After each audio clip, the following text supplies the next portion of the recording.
At the stock take that took place in the evening of the 8th day, 7 December, states asked what would happen to the text once they have finished their discussions with the ministers and once the two facilitating ministers had written their report on the facilitation.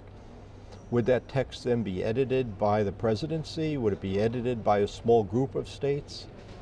Because text negotiations are not taking place right now in transparency, nobody knows what will happen to the text that comes out of these work groups that have been created, these 6 working groups that have been created by the presidency.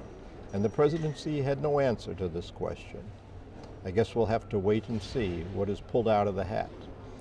The similar situation took place in Durban, as you might remember, COP17 that was held in Durban, South Africa.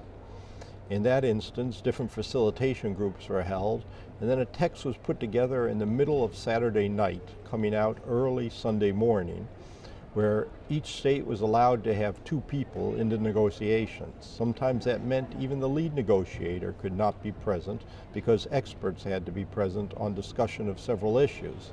The text that came out of that negotiation was de minimis.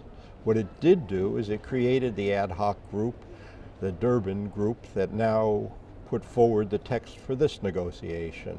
But almost no substantive decision was made, just the procedural decision to make a decision at a later time. That is something that we probably can't afford this time. Finally, the independent expert on an equitable and democratic order, an independent expert of the United Nations Human Rights Committee, Mr. Alfred Desaias, put out a press release that you can see here on the screen that says that he is disappointed with the lack of transparency and the fact that observers have been eliminated or banned from most of the negotiating meetings. He points out that the right of observers to attend these meetings is part of international human rights law. Let's see if the COP president, Laurent Fabius, the French Prime Minister, the French Foreign Minister, will react.